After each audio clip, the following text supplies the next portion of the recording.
কেমন আছেন সবাই? মাম্পির নতুন একটি ব্লগে আপনাদেরকে স্বাগত জানাই। শুক্রবারের দিন, সময় এখন সকাল 7:30, আর ঠিক এখন থেকে ব্লগটি শুরু করছি আপনাদেরকে সাথে নিয়ে। আশা করছি আপনারা সম্পূর্ণ ব্লগটির সঙ্গে থাকবেন।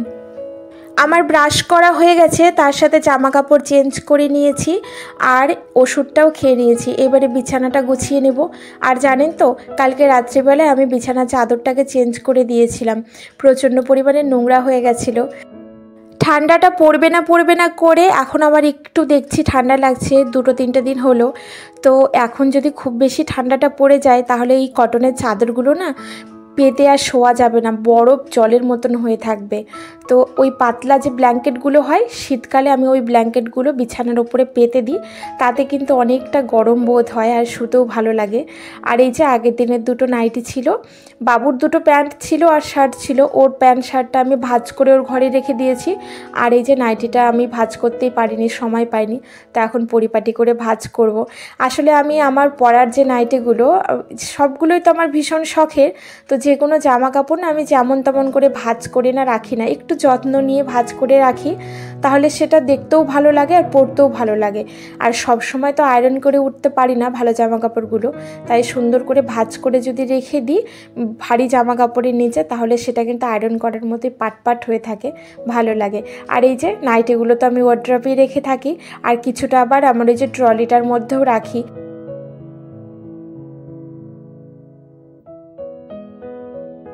প্রত্যেক দিন ঘর ঝাড়ু দেওয়ার আগে আমার যে হালকা মোছা কাচার কাজগুলো থাকে সেগুলো আমি করেই থাকি।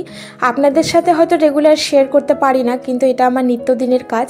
এই যে যেমন খাটটাকে একটু মুছে নেব, আর বাকি জিনিসপত্র, টেবিল বলুন, ড্রেসিং টেবিল বলুন, ড্রেসিং টেবিলের আয়নাটা বলুন, সেগুলোও কিন্তু আমি রেগুলার মুছে থাকি। কারণ প্রত্যেক দিন দেখবেন ঝাড়ু দেওয়ার পরে কিন্তু অনেক ধুলো উড়ে সেগুলোতে পড়ে, আর সেটা কিন্তু জমতে জমতে বিচ্ছিরি একটা ব্যাপার হয়। প্রত্যেক দিন যদি আমরা হালকা ডাস্টিং করতে পারি ঘর ঝাড়ু দেওয়ার আগে, তাহলে কিন্তু প্রত্যেক সময়ের মতোই ঘর একদম সুন্দর নিট অ্যান্ড ক্লিন থাকে। আর যেখানে নিট অ্যান্ড ক্লিন একটা পরিচ্ছন্ন বাড়ি তো আমাদের কাছে মন্দিরের মতো, তাই না?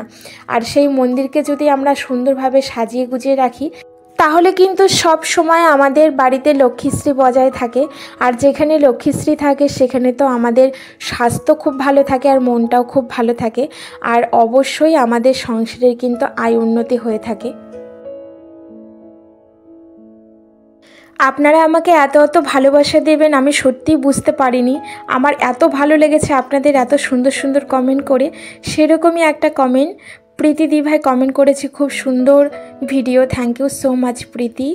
সুস্মিতা কমেন্ট করেছে, খুব সুন্দর লাগলো, আজকে প্রথম দেখলাম তোমার video, thank you so much Susmita. জানি না তোমাদের দিদি বলবো কি বোন বলবো, তবে যাই বলি না কেন আমরা কিন্তু সবাই বন্ধু। দীপার সংসার কমেন্ট করেছে, আবারও একটা ভিডিও দেখে নিলাম, খুব ভালো লাগলো তোমার video, thank you so much Dipa. এভাবে আমার পাশে থেকো আর তুমিও ভালো থেকো। বালিশগুলো তো দেখলেনি, জানালার উপরে রোদরে দিলাম, আর কম্বলটাকে নিয়ে যাচ্ছি আমি ছাদের উপরে একটু রোদরে দেব। শীতের দিনে কিন্তু এটাও একটা খুব ভালো অভ্যেস, জানেন তো, যদি আমরা বিছানা, বালিশ বা ব্ল্যাঙ্কেট এগুলোকে রোদরে দিতে পারি 1-1.5 অন্তর, তাহলে কিন্তু ঘাড়ে মাথায় যে ব্যথাটা হয় সেই ব্যথাটা হয় না, জার্মসগুলো কেটে যায়, আর বালিশগুলো তো একটু নরম হয়। আমার ছাদ বাগানে শীতের ফুল খুব একটা নেই, তবে 2-4টে গাঁদা ফুলের গাছ রয়েছে, এত ফুল দিয়েছে। আর বাইরের ভিউটা একবার দেখুন বন্ধু, মনে হচ্ছে না যে কোথায় যেন গেছি ঘুরতে দূরে কোথাও, পুরো নীল আকাশ আর দূরের জঙ্গলগুলো এত ভালো লাগছে, চারিদিকের পরিবেশটা জাস্ট অসাধারণ। এবারে গাছেদের জল দিয়ে নেব। ওপরের ঘরে গাছগুলোতে আজকে একদম জল দেওয়ার সময় পাইনি, আর এখন শীতকাল তো প্রচণ্ড পরিমাণে ধুলোবালি উঠছে, গাছের পাতাগুলোও না ধুলোতে ভরে রয়েছে। এইভাবে স্প্রে করে গাছেদের জল দেওয়ার জন্য আমি ব্যবহার করি এরকম একটা স্প্রে বটল, যেটাকে একটু পাম্প করে নিতে হয়, ভেতরে হাওয়া ভরে গেলে তারপরে খুব সুন্দরভাবে স্প্রে হয়ে যায়, কোনো প্রেশার ক্রিয়েট করতে হয় না। এরকম কিন্তু বটলগুলো খুব ভালো আমাদের গাছেদের জল দেওয়ার জন্য, বিশেষ করে ইনডোর প্ল্যান্টসগুলোতে খুব ভালো হয়। আচ্ছা, এবারে চলুন এক কাপ চা বানিয়ে নিই। ওপরে কাজকর্ম সমস্ত কিছু গুটিয়ে নিয়েছি, এবার চা না খেলে আর এনার্জি পাবো না। আর এই তো বন্ধু, আমি এক কাপ চা বানিয়ে নিয়েছি, একটু বেশি করে কড়া লিকারে আর কি। আমি তো এখন একটু কড়া লিকারের চা খেতে বেশি পছন্দ করছি। সঙ্গে টপ বিস্কিট নিয়েছি 3-4টে, আর একটু শুকনো মুড়ি। এই টপ বিস্কিটটার লোভ আর আমি সামাল দিতে পারছি না। আসলে কেন এনেছি এটা নিয়েও ঝগড়া করছি হাজব্যান্ডের সাথে, জানেন তো। কারণ অন্য বিস্কিট সমস্ত কিছুই খাচ্ছি না, তবে এই বিস্কিটটা দেখলেই মনে হয় 2-3টে খেয়ে নিই। আর এই যে এবারে একটু শান্তি করে বসেছি, বসে বসে বিস্কিট খাই, চা খাই, আর আপনাদের সাথে কয়েকটা কমেন্ট শেয়ার করি। চলুন। সিম্পল হাউসওয়াইফ কমেন্ট করেছে, খুব সুন্দর হয়েছে ভিডিওটি, প্রথমবার দেখলাম, অনেক ভালোবাসা দিয়ে গেলাম, থ্যাংক ইউ সো মাচ। সোমপ্রিয়া বোন কমেন্ট করেছে, তুমি কি কোম্পানির মাইক ইউজ করো একটু বলবে? হ্যাঁ, নিশ্চয়ই বলবো। আমি তো কোনো কোম্পানির মাইক ইউজ করি না, মানে কোনো মাইক ইউজ করি না। আমি যখন ভয়েস ওভার করি তখন ফোনটাকে মুখের কাছে নিয়ে দেন আমি ভয়েস ওভারটা করে থাকি। তুমিও এভাবে করতে পারো, তাহলে দেখবে তোমার ভয়েসটাও খুব ক্লিয়ার শোনাবে আর খুব জোরে জোরে শোনাবে। পপি বোন কমেন্ট করেছে, খুব সুন্দর হয়েছে ভিডিওটি, খুব ভালো লাগলো, থ্যাংক ইউ সো মাচ।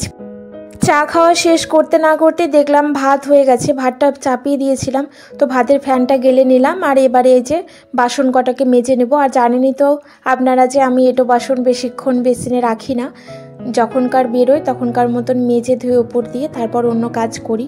খুব কম, খুব রেয়ার আমি যখন খুব ব্যস্ত থাকি তখনই কিন্তু 2-4টে এঁটো বাসন আমার বেসিনে থাকে, নইলে কিন্তু থাকে না, সঙ্গে সঙ্গে মাজি। তো এই যে মাজা হয়ে গেল, আর এবারে গামলাটার মধ্যে উপর দিয়ে দেবো, জলটা ঝরলে তারপরে পরে মুছে মুছে তুলে নেব ক্যাবিনেটের মধ্যে। আর কালকে রাত্রিবেলা হাজব্যান্ড বেশ খানিকটা মুদি বাজার এনে রেখেছে, সেই বাজারগুলোকেও তুলতে পারিনি, তো ওইগুলো তুলে রাখবো। আর আজকে জানেন তো একটু নিম বেগুন ভাজা খাওয়ার শখ হয়েছে, তো আমার ঘরের পেছন দিকে ছোট্ট একটা নিম গাছ হয়েছে, তো সেটা আবার ছাগলে পাতা খেয়ে আবার কুচি কুচি পাতা বেরিয়েছে। তো হাজব্যান্ডকে বললাম, জাস্ট বাইকটা বের করছিল গ্যারেজ থেকে, তো আমি বললাম যে তুমি একটু তুলে দাও, ঝুড়িটা দিলাম। আবার আমি পেছন দিকে যাব, তো আমাকে এই যে পাতাটা তুলে দিল, পাতাটা ধুয়ে আমি রেখে দিলাম। কচি কচি বেগুন এনেছে, বেগুন দিয়ে কিন্তু নিম পাতা ভাজা খেতে খুব ভালো লাগে। আর অনেকেই খান না, অনেকে ওই চৈত্র মাস বৈশাখ মাসের দিকে খেয়ে থাকে, তবে আমার কাছে থাকলে আমি কিন্তু নিম পাতাটা ভেজে গুঁড়িয়ে ফ্রিজে রেখে দিই, 12 মাসই যখন ইচ্ছে হয় তখন একটু একটু করে খাই। নিম পাতা বলুন আর যাই তিতো যে কোনো জিনিসই বলুন না কেন, তিতো খাওয়া কিন্তু আমাদের শরীরের জন্য খুব ভালো। এই মাসে কিছু মুদিখানার জিনিস আমার ফুরিয়ে গেছিলো, তাই ওই আনতে বলেছিলাম আর কি, সামান্য কিন্তু খুব দরকারি জিনিসগুলো। আর এইগুলো তুলে না রাখলেও না খুঁজে পাবো না, কোথায় রাখবো না রাখবো। ওই যে একটু চিড়ে আনিয়েছি, আর একটু চিনি, একটু মুসুর ডাল, এগুলো অল্প অল্প করে কম পড়েছিল। আর জানেন তো এই রকম মাসের বাজার থেকে কিন্তু আমরা গৃহিণীরা চাইলেই কিন্তু কিছু টাকা নিজেদের পার্সে রাখতে পারি, আর সেটা কিন্তু আমাদের বাড়ির হাজব্যান্ডের আর কি, কর্তার কিন্তু অলক্ষেই সেটা রাখতে পারি, সেটা দিয়ে অন্য জিনিসও আমরা কিনতে পারি। যেমন ধরুন না, হয়তো একটু বেশি পরিমাণে যদি আমরা কিনে নিই, আগেকার দিনে আমাদের যারা জেঠিমা কাকিমারা ছিল তারা কি করতো, ভাতের চাল যখন নিত সেখান থেকে অল্প কিছু চাল তুলে রাখতো, বা ডাল যখন নিত তখন একটু করে ডাল তুলে রাখতো। আর এইভাবে জড়ো হতে হতে মাস গেলে দেখা যেত যে বেশ অনেকটা পরিমাণে চাল কিংবা ডাল জড়ো হয়েছে, তখন সেই পরের মাসে যখন মুদি বাজার করতো তখন একটু কম করে আনতো, সেইটা টাকাটা দিয়ে কিন্তু অন্য জিনিস কিনতো। কিন্তু আমরা স্মার্ট গৃহিণীরা কিন্তু সেইগুলো একটু কম করে থাকি, এই অভ্যাসটা কিন্তু আমাদের কম। আসলে আমাদের চারিদিকে কাজকর্ম করতে হয়, মাথা খাটাতে হয়, তো এই রকম জিনিসটা আমরা কমই করে থাকি। তবে আমরা কিন্তু যদি একটু ফলো রাখি অনলাইনের অ্যাপগুলোতে, তাহলে কিন্তু দেখবেন অনেক সময় অনেক অফার পরে অনেক কমে জিনিস পাওয়া যায়। তো তখন যদি আমরা সেই জিনিসটা কিনে রাখতে পারি একটু বেশি কোয়ান্টিটিতে, তাহলে কিন্তু পরের মাসে গিয়ে সেই জিনিসটা আমরা কিনবো না, অথচ ওই টাকাটা বেঁচে গেলে সেটা নিজেদের কাজে লাগাতে পারবো, বা এই টাকাটা কিন্তু দিয়ে আমরা অন্য কোনো সংসারের জিনিসও কিনতে পারবো। তো এই ট্রিকটা আমি খুব মাত্রায় ফলো করি, আর আপনারাও কিন্তু ফলো করে দেখতে পারেন। একটুখানি মসুরের ডাল বসিয়েছিলাম, আর ডালে লঙ্কা দেবো, দেখছি লঙ্কা নেই ফ্রিজে, তাই আমার গাছটা থেকে কয়েকটা লঙ্কা তুলে আনলাম। আমার এই রান্নাঘরের পেছন দিকটাতে একটা লঙ্কা গাছ লাগিয়েছিলাম, তো গাছটা অনেক দিন যাবতই বড় হয়েছিল, কিন্তু ফুল আসতো কিন্তু লঙ্কা ঠিকঠাক মতন হতো না, 2-4টে করে হতো। আর এইবারে দেখছি একদম পুরো গাছ ভরে লঙ্কা হয়েছে, তো মনটা তো অনেক ভালোই খুশি খুশি হয়ে গেছিলো। নিজের হাতে লাগানো গাছের যে কোনো কিছুই কিন্তু আমাদের অনেক আনন্দ দেয়। তো লঙ্কা নিয়ে এসে ডালে লঙ্কা দিলাম। আর আজকে মাছ রান্না করব, এটা কাতলা মাছ কি রুই মাছ হবে, দুটোর মধ্যে একটা, আমি ঠিকঠাক অত চিনি না। তো ওই মাছটা নুন হলুদ মাখিয়ে রেখে এবার এই যে ভাজা বসিয়ে দিয়েছি। আর ছেলের আবার আজকে খিদে পেয়ে গেছে, ও আমাকে বলছে তুমি তাড়াতাড়ি কিছু একটু খেতে দাও। তার মানে আমি গরম গরম একটু ভাত খেয়ে নিই, ভালো লাগবে। তো বললো ঠিক আছে, মাছ ভাজা দিয়ে একটু লঙ্কা ভাজা দিয়ে ভাত দাও। তো আমি একটু সঙ্গে বেগুনও ভেজে দিচ্ছি, শুধু মাছ ভাজা লঙ্কা ভাজা দিয়ে কী করে খাবে, তাই বেগুন কেটে এই যে বেগুনটাও মাখিয়ে রেখেছিলাম। আর ভেবেছিলাম বেগুনটা একটু ছোট ছোট করে কাটবো নিম বেগুনের সাথে খাওয়ার জন্য, তো একটু বড় বড় করেই কেটে নিয়েছি, যাকে কোনো চাপ নেই। আর বেগুনগুলো এত ভালো জানো তো বন্ধু, এখন তো শীতের বেগুন এমনিতেও ভালো হবে, তবে এই যে এই কালো কালো ছোটো ছোটো বেগুনগুলো, এইগুলো না যেন স্বাদটা আরও দ্বিগুণ হয়, খুব টেস্টি খেতে।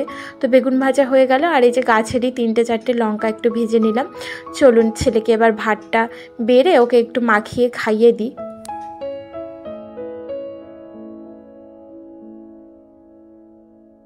শীতকালে এরকম গরম গরম ভাত সেদ্ধ পোড়া দিয়ে খেতে কিন্তু খুবই ভালো লাগে, আমার তো ভীষণ ভালো লাগে। আসলে ভাত খেতেই তো পছন্দ আমার। আপনারা কারা কারা ভাত খেতে পছন্দ করেন আমাকে কমেন্ট করে জানাবেন। আর এই যে একটু লঙ্কা ভালো করে ডলে নিলাম লবণ দিয়ে, আর তারপরে বেগুন ভাজা দিয়ে ভাতটা মাখিয়ে ওকে একটু খাইয়ে দিলাম। সঙ্গে তো মাছ ভাজা দিয়েছিলাম। আর এদিকে আমি মাছের ঝোলটাও বসিয়ে দিয়েছিলাম, আলু দিয়ে টমেটো দিয়ে আর একটু আদা জিরে লঙ্কা বাটা দিয়েছি। তো এদিকে কষানো হয়ে গেছে, আর গরম জল পরিমাণ মতন দিয়ে দিলাম। খুব বেশি ঝোল করব না, মোটামুটি ঝোল করব। আর এই যে মাছগুলোকেও এবার একে একে ছেড়ে দিলাম, দিয়ে যে ঢাকা দিয়ে দিলাম। এবার ফুটতে থাক, ততক্ষণে হাতের যেটুকু কাজ আছে কমপ্লিট করে নিই। হাতের কাজ বলতে তেমন কিছু নেই, ওপরের ঘরের কাজ তো আগেই কমপ্লিট করে নিয়েছি। আবার এই যে নিচের ঘরে সোফাটাতে বারবার বসা হয়, আমিও বসছি ছেলে বসছে, প্রত্যেক সময় প্রতিনিয়ত আমাকে আর কি সোফাটাকে ভালো করে ঝেড়ে ঝুড়ে পরিষ্কার করতে হয়। তো সোফাটাকে পরিষ্কার করে নিচের ঘরে বাবু খেলো সেই থালাটাকে ধুয়ে জল তুলেছি, জল তুলে এবার ওপরে ঘরে এসেছি। ঘরগুলো ঝাড়ু দেওয়া বাকি ছিল, ঘরগুলো এবার ঝাড়ু দিয়ে নেব। আজ আর ঘর মুছবো না, শুধু রান্নাঘরটা তো মুছে নিয়েছি রান্নার পরে। আর ঠাকুর ঘর তো প্রত্যেক দিনই আমার মোছা পড়ে। তো এই যে ঝাড়ু দিয়ে স্নান করে পুজো দেব। আর জানেন তো শীতকালে কিন্তু ত্বকের যত্ন নেওয়াটা ভীষণ দরকার। আমি এখানে ফেস প্যাক অ্যাপ্লাই করে নিয়েছি, আর এটা কিন্তু আমার নিজের হাতে বানানো ফেস প্যাক। আসলে দুদিন আগে কমলালেবু এনেছিল আমার হাজবেন্ড, তো কমলালেবুর খোসাটা না আমি রেখে দিয়েছিলাম। তো ওই খোসাটা একটু শুকিয়ে গেছিলো, রোদ্রে রেখে দিয়েছিলাম। তো ওই খোসাটা গুঁড়ো করে ওর মধ্যে একটু মুলতানি মাটি, তার মধ্যে একটুখানি নিম পাতার গুঁড়ো, মানে গুঁড়ো আর কি, নিম পাতা আমার কেনাই থাকে, আমি নিমের পাতা গুঁড়ো কিনে রাখি।